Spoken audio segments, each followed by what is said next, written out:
Hey everybody, what's going on? It is James here with Crypto Common Sense. Want to shoot a market update video for you. It's October 10th, just after 5 p.m. So in the last video, I actually talked about Bitcoin and I talked about it being inside of a descending triangle. And I talked about I thought it was going to break out on October 9th and I thought it was going to go south. It's actually went north.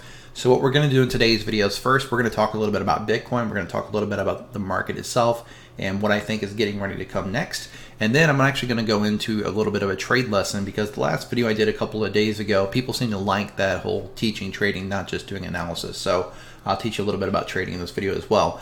Before I get into the content though, please do me a huge favor. Go ahead and hit the thumbs up button on this video and don't forget to subscribe if you haven't already. And by the way, to my troll who comes and leaves that one thumbs down on every video, make sure you don't forget to leave your one thumbs down, buddy. We all appreciate your effort. We all appreciate the fact that you have no life and you continue to hit thumbs down on every single one of my videos.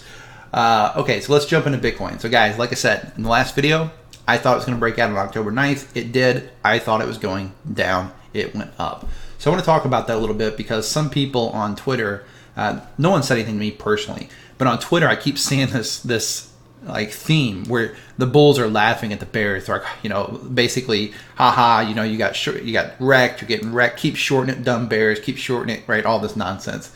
I'm seeing the same dipshits, the same talking heads talking about new highs again. You know, the same people that were telling you to buy when it was 10 grand, when it was 11 grand, when it was 12 grand. The same people that were saying things like, it's a gift, you know, $9,900 Bitcoin is a gift, right? All this dumb shit. So let's talk about Bitcoin. Am I a bull now? Am I suddenly bullish? Of course not. This is not a surprise, guys. Nothing that happened is a surprise. Now, me personally, it sucks because I went short on the top of this triangle, but that was a trade, right? It was simply a trade. I was trying to play this descending triangle. It didn't work out for me. That's life. That's the way trading works. If you guys remember back on September 29th, I did a video and I said, you know, this is when Bitcoin was way the hell back here. It was around 8 grand at the time. And I said, look, this should, in theory, bounce to $9,000 to $9,500 and retest these old levels of support flipped resistance. So did I expect the bounce? Yes. Why did I go short? Full disclosure, because it didn't look like it was going to get there. So the reality is, you know, it's fine that I took the trade off the descending triangle. I was wrong. But, you know, the reality is this. It's still could very well pump to $9,000 to $9,500 and continue moving down. Okay, just because it didn't move down out of the triangle doesn't change the macro picture. If we look at this on a bigger time scale, if we look at it on a find the weekly chart. If we look at it on the weekly chart, remember I said I thought it would come up between 9,000 and 9,500, test these old support levels, and what I was looking for was RSI to turn up and bounce off of this red line here. This is the red line that, you know, in the bull market it acted as support, and in the bear market it acted as resistance. And I do believe we're in a new bear market. We're in a downtrend, right? By the way, people get those terms confused. Guys, a bear market is nothing more than a downtrend, right? It's just a downtrend that lasts a little bit longer. That's all it is, right? A bear market, there's no like line in the sand that, okay, it's not a downtrend, it's a bear market. Look, it's a bear market when the downtrend continues, right? So right now, we've been moving down since June. People kept trying to say that this was accumulation. They kept trying to say that this was, you know, going to be a continuation of the uptrend. I started calling this a downtrend 3 months ago. We've been in a downtrend, right? This has been a bear market, just like this was a bear market back here. We are in a bear market, and this thing has moved down. I do think that it wants to come up and test this, but, you know, I'm still keeping my options open because it could be a fake out, right? Meaning this. It could be that this was the pump and that we're not going to make it to 9,000. We're not going to make it to 9,500, and that really this $8,600 to $8,700 level was the pump, right? Essentially what we did was we came over and we tested the top of this old high over here. See this? And we weren't able to break through it. That 87.43, if we broke through that, I'd be looking for a pump up to 9 grand, you know, but we didn't. What happened was we got rejected by the 200-day moving average. Right here's the 200-day moving average. It got rejected. It got rejected right here. And it's been getting rejected this whole time.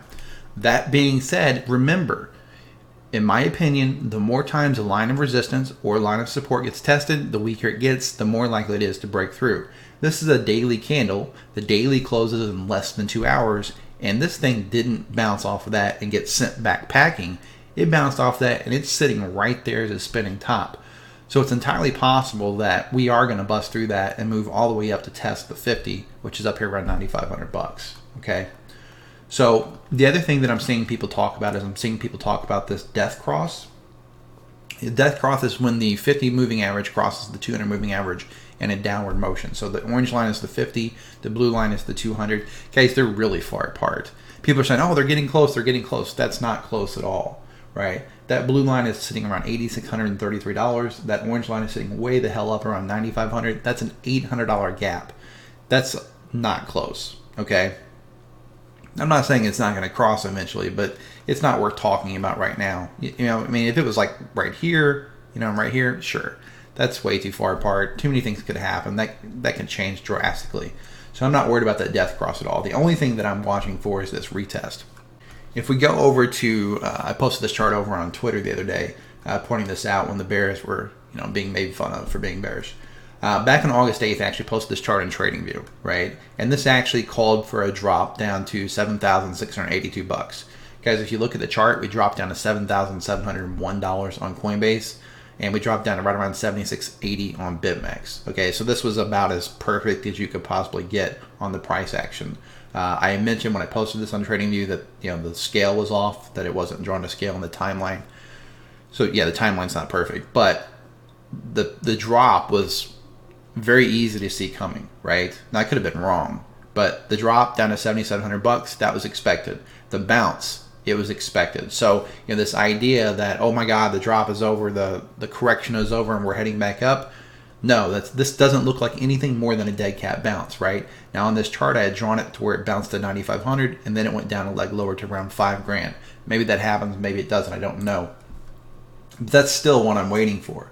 Another chart that I posted over here, you know, with this echo bubble. Again, this is, you know, I've put this all over Twitter. I'm sure some people on Twitter are like, I wish this guy would just shut up about this echo bubble. But if you look at what happened, I posted this chart. This was from back on September 25th. Okay, so we're talking 3 weeks ago when price was sitting around 8,300 bucks after that initial dump. And even in this chart, I drew it saying, hey, look, we're going to get a pump. That is going to be denial, right? This is textbook stuff, guys. A textbook bubble. After you get the big dump, after the consolidation, you always have the dead cat bounce that comes back up, and that is the denial phase. And that's what you're seeing right now. You're seeing a lot of bulls who are in straight up denial that this thing is still going lower. Now, they could be right? We always have to be open to the possibility that it's me who's wrong, and that they're the ones who are right, and that I'm going to have to buy back Bitcoin higher, and that I'm going to get smashed on any shorts I open. Okay, which by the way, I'm in a fairly large open short position, so full disclosure, I have some short bias. Okay, but denial is right here. I mean, we all know the definition of denial, right? Denying it's happening, right? Well, this showed it bouncing up to around $9,000, okay, and then a move down. I believe with every bit of my being that this is what we're seeing right now. If I'm wrong, I'm going to lose several $1,000s on my short, right? So I wouldn't be taking that type of position. It's a larger position than I normally take because I'm that confident in it. If I'm wrong, I'll lose some money and I'll have to, you know, revisit the drawing board. But, you know, I just want to point this out because people are getting way too exuberant about this bounce. If we take a look at Bitcoin, right, at no point in time in Bitcoin's history over the last 3 years did it put in 4 red weekly candles. Well, it did. It put in 4 weekly red candles, first time since August of 2016. Bam, bam, bam, bam. What would you expect to happen after that? Would you just expect it to keep printing more red candles? Of course not. Of course not. You would, of course, expect it to bounce, right? It's called a dead cat bounce for a reason. It's a relief rally, right? It's a relief for these bulls, right? That's all this looks like to me. We put in 3 monthly red candles, which has never happened in a bull market. It has happened in a bear market, but never in a bull market. So let's talk about that. First, let's talk about this. What is this? This is a log chart. This is a log chart from back around 2015 to now. This is our long-term trend line. And you can see that people are comparing this triangle to this triangle back here. And they're saying that, you know, they're trying to compare it to over here. They're trying to say that we just went through a wick-off accumulation event. By the way, I think we did. And that now we're moving up and we're going to start a new rally. Okay, here's where my opinion is different from theirs. I think we went through wick-off accumulation, and that's, you know, I talked about this in a video a couple of weeks ago, that this looked like it could be mini accumulation, and it could be the event that sent us up to $9,000 to $9,500. Okay, But what I also think on a larger time frame is I think we're seeing this. When this descending triangle broke down, we had the relief. Look, that's 1, 2, 3 red candles, and this was a really big one. And then we had this relief bounce, right? We dipped under this 4-year trend line. We had the relief bounce that bounced 12 freaking percent, guys. 12%, right? From its open to the top of its wick was 12%. Now, if we go over here, we broke out of our descending triangle. We dipped underneath this 4-year line, and now we've pumped 10.85% off of our open, right? Not the bottom, not the tail, just the open. And if we move this thing up to 12%, look at this. That would put us right around $8,800. If we move it up to around $9,500, that would put us around 20%. So even that would be possible in my mind, okay? But it's very likely that this is going to play out just like this, that we're going to get this relief, and then we're going to go ahead and continue down. And if you remember, right, we're watching this red line right here, okay? Well, if we bounce off of it, if we come up, right, on a rally, we hit this red line and we bounce off of it, and we go back into this blue line, that is the 4-year trend, and that's bear market territory, okay? So that's what I'm expecting to happen, and that's how I'm playing it. Until the market proves to me that, you know, this wasn't indeed just a correction and that we're moving higher, I'm going to play this as a bear, and I'm going to continue shorting the shit out of Bitcoin, okay? Everybody that was bullish this last 3 or 4 months, they missed a fortune. They just missed a fortune shorting the tops of these moves, okay? We'll see how this thing plays out, all right? The other thing I want to point out real quickly, and then we'll get into the trade lesson. Guys, this is a W, okay? This is a W. This is a bullish reversal signal, so you have to be careful here. It came down, it came up, there's its neckline, it came down, made a little bit higher low, which is what we want to see in a double bottom, and it came up. So that is a W, that's bullish, and it could be that this thing is going to come down, and this is going to trap some bears if so. It could be that it comes down to around 83.80 to retest this neckline, and then bounces up to this $9,500 area. So just be aware of that, because if it starts to drop and you think, okay, it's going down, I'm going to short it, okay? Just be aware that it could be just going down to retest this neckline, which is often what happens when a W breaks out, okay? I actually closed a portion of my shorts last night when it dropped down to 84, like 95. I think I actually got out at 85.09 on a portion of them. I did take a loss on the short because I do think there's a good possibility that this thing is going to move up further. Still have a large short open, right? But I closed a portion of it. I thought, okay, I've gotten a little overzealous here. You know, I had added to my short position when we pumped up to 86 something. But you know, I just went ahead and closed a portion of it. My average is down around $8,200, right? Didn't like that average, close some. So we'll see how this plays out. There are some important resistance levels that we can keep an eye on. If you look back here, right, these old resistance levels around 87.36 line up perfectly with this bounce here and this bounce here. So that's the main line that I'm watching. I do suspect if we close above 87.36, that's going to be a good sign that we go up at the very least to $9,000, okay, and more likely up to retest this area here around 94 to 9,500, which, by the way, we all know that I love my gaps. This is a gap, guys. Don't forget that. Gaps don't just work in a bullish fashion or a bearish fashion. They work in a bull fashion too. This was a gap, right? This dumped down. So we do have a gap that's sitting right here. That's a gap for sure. Well, not way up there. Look at that.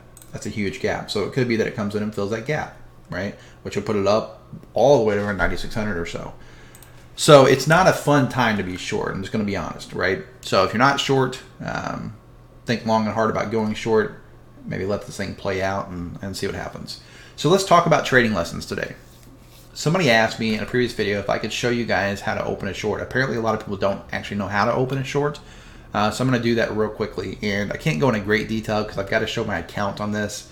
So there's going to be a lot of editing. But I just want to quickly show you this. And hopefully it helps you guys out. Okay, so this is inside of my Kraken account. First off, not going to talk a lot about money management today, but I will say this, guys. I don't understand people who trade on leverage with larger positions in their account. You should never do that, okay?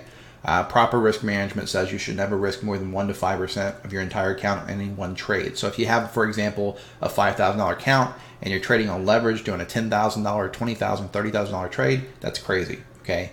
So what is leverage actually for? Leverage is so you can do things like open positions on multiple exchanges. Let me give you an example. On Kraken, I keep about a little over 10% of my entire trade fund is kept on Kraken, which is this website that you're looking at. Only 10% of my trade fund sits on this site. But I'm able to do trades that are, 30 to 50% of my portfolio because Kraken offers up to 5x leverage. So if I open a $10,000 trade on Kraken and I use 5x leverage, that's actually a $50,000 trade, right? Or if I'm doing a $5,000 trade on Kraken and I want to do 3x leverage, it's actually a $15,000 trade, et cetera, et cetera. But I never, ever use more leverage. I never trade with a position that's larger than my account, ever, okay? I will never, ever open a position that's more than my account. So as an example, I'm going to show you this right now. If you look down at my trade balances and my position valuation, of course, most of it's blurred out, but you can see here that on this position I'm in right now, I'm down 4.9%. But again, I'm only using a portion of my trade fund, right? So I'm only down a little over like 1.5% on my actual portfolio. And if you look down here, my margin level is 193%. What that means is I still have lots and lots of available margin. The reason that I want to have lots of available margin is so that, number one, I can double down on my short if I decide to, but also number two, so that I can continue to day trade while this swing trade is playing out, because there are still intraday movements that I want to be able to trade. And if I had my entire fund locked up, I wouldn't be able to take those trades, okay? So yeah, I still have margin available, that I would never put myself in a position where if I was wrong, I would blow myself up and my account would be done, okay? So that's the first thing I want to mention. Let's talk about how to actually open a short. So the first thing you do is you just simply click the, actually, you know what? I'm going to show you the easiest way to do this on Kraken. Click this Kraken Pro button. Now what that's going to do is that's going to take you over to this screen that looks like this. And essentially what you want to do is, all you do is you click sell. You select what type of order you want to use, whether it's a limit order, market order, whatever. You select your leverage. To do short, you have to use at least 2x leverage. I always do 5x, right? And then what you do is you say, how much do you want to short? So let's just say that you want to short 1 Bitcoin, right? You put in the price that you want to short it at. Let's just say 9,500, right? And then I click sell, and it's going to ask me to confirm. You want to sell 1 Bitcoin at $9,500? Yes, confirm sell, okay? And then that sticks that order down here in the bottom here. Now the thing is I don't have 1 Bitcoin on Kraken, right? My money's in fiat. What that does is that will borrow 1 Bitcoin from Kraken, and it will let me sell a Bitcoin that I don't own, right? And then I'll be short. That's it. And then when I want to close that short position, I just go up here and I click buy. I make sure to use my 5 leverage. If I use 5 down there, I want to buy back 1 Bitcoin, and let's say I want to buy it back for $6,000, right?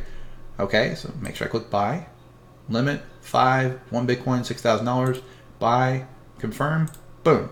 Now that order is sitting down in there, or it should be. I'm not sure what happened. All right, so it's sitting down here at the bottom, $6,000 buy, right? And then when that fills, that will close that short position if I have an open short. Now, be mindful that, if this drops to 6,000 and never goes to 9,500, it's still going to buy that Bitcoin at $6,000. It's going to open a long position, which is one thing I don't like about these sites. They don't have the greatest UIs, right? Which is something I'm actually working on. I have a piece of software called Bitabot. It should be done this month in October, and it's going to fix a lot of the issues that I have every day as a trader. So I'll make that available to my viewers as well, okay? But that's it. The other thing you can do, let me go ahead and cancel those orders. So the other thing you can do is you can actually create a conditional. So you can say, okay, I want to sell 5 leverage, 1 Bitcoin at $9,500. And I want to create a conditional close order. Okay, so then how are you going to close that? Limit, you're going to close it at 6,000, right? And then you'd hit sell. And again, it would open it, it would place both orders on the exchange for you. A sell for 9,500 and a buy for 6,000, okay? So that's it. That's how to open a short position. I can't show you on BitMEX because right now I'm using my regular internet. I'm not on a VPN, but BitMEX works the same way, right? It's a little bit differently, but essentially all the sites work in the same way. You're just selling Bitcoin that you don't actually own, okay? And Kraken, I believe, is available to most traders. I know they deal with US dollars, but they also deal with the euro. So I think Kraken is one of the sites that has pretty good reach globally. And also, they're not the best site in the world. There's some hiccups, things I don't like about it, but overall they've been a pretty good site, and they're actually one of the oldest sites. I think they go back to about 2013, and when I talked with their customer service team, and I actually have a VIP rep with Kraken because of the amount of volume I trade. And when I was talking with him, he told me that they've never been hacked, ever. Not once has anybody ever hacked Kraken. So that makes me feel pretty good about the site. So this video is getting a little bit long. I'm going to go ahead and cut it off there. Just remember, bottom line is this, guys. This pump, fully expected. It does not point bullish. It doesn't necessarily point bearish either, right? It's kind of a neutral development. It could be bullish, but I don't think so, right? The pump to me looks like nothing more than a relief rally. It looks like something that I've been calling for over 2 weeks.